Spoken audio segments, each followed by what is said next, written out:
با خودمون میشینیم حرف بزنیم.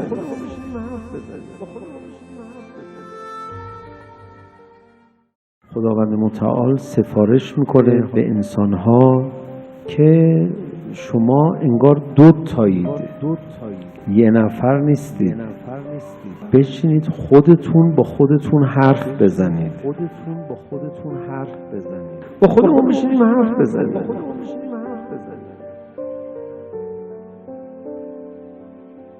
تو اداره آگاهی چیکار میکنن دزدا رو؟ میشینن باش مذاکره میکنن، گفتگو میکنن، مقر میارنش. تو روایت هست همینجوری بشین با خودت حرف بزن. برای چی؟ برای اینکه چیزی قایم نکنه. مثلا چجوری؟ اگه کسی ناراحت بود بشینه با خودش حرف بزنه، بگه چته؟ چرا ناراحتی؟ میگه خب ناراحتم دیگه. نه خب برای چی ناراحتی؟ بگو.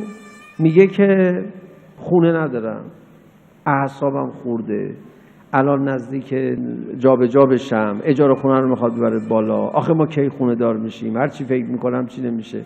مسئله اینه. اون خونه برای چی میخوای؟ من خونه میخوام دیگه. و حرف بزن. بلان شد ما حرف بزنیم. من ندیدی فلانی گفتش که باید حرف بزنیم با هم. خونه برای چی میخوای؟ خب همه خونه میخوان. خب همه خونه برای چی میخوان؟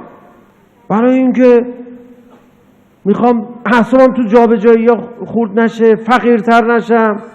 حالا فقیرتر نشدی، اعصابت خوردتر نشه، بعد مثلا خونه بهت بدن، گیر بیاری، بعد چه اتفاقی میفته؟ خب خیالم راحت میشه. پر راحتی میخوای؟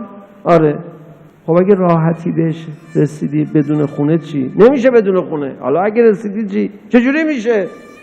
مثلا یک کسی بیاد چک بده بگه ماهی 100 میلیون تومان میتونی از این اجاره خونه برداشت کنی. خب راحت میشه دیگه. آره خب راحت میشه. و خونه نمیخوای، راحتی میخوای. خب اون چکه رو بده. ببین تو بنا شد بفهمی که راحتی میخوای. دیگه چی میخوای؟ راحتی از هر طریقی اومد. حالا تو مستاجر باشی، یه جای خراب خروب داشته باشی، ولی یه فرشته فوق العاده الهی تو خونه باشه، عشقت باشه، دیگه خیلی شاد باشی، اون گوهر تابناک چی باشه، یه پسر کوچولو، یه دختر کوچولویی که اینا اول بشن 2 سال دیگه قوقا کنن تو جهان، بازم خونه میخوای؟ نه خب اون باشه. پس تو یه چیزی میخوای که آروم بشی، یا راحتی میخوای، خونه نمیخوای. خوبی ها رو از ته دل خودش بکش بیرون. بعد بدی ها رو چرا ناراحتی؟ فلانی اما زد جلو تو اداره، اصلا حال ما گرفته شد، اصلا کلی بی‌اعتبار شدیم. ادارتون چند نفره؟ 1000 نفر. اگه مثلا یه روزی 1000 نفر وایسن کف بزنن کیف میکنی ها؟ آره به خدا. مثلا اون هم بزنیم جلو، اصلا اونو اخراج کنن رقیب ما رو، ما اصلا بریم بالا. با 1000 نفر سیر میشیم؟ خب بله دیگه. یعنی 1000 نفر بسته؟ میگه حالا خوبه دیگه. یعنی 1000 نفر بسته؟ میگه حالا فعلا. بعدش میدونی 1000 نفر از چشمت میفته، دنبال این هستی که یه 100,000 نفر برات کف بزنن، دیگه کیف نمی کنی.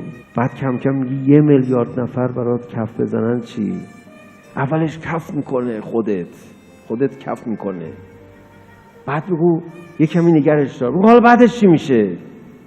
بعد میتونی مقر بیاریش، ببریش، بگی حالا مثلا 1 میلیارد نفر کف بزنن، امام زمان تا تو رو دید روشو برگردونه. چی میمونه برات؟ کجا کیف میخوای بکنی باهاش؟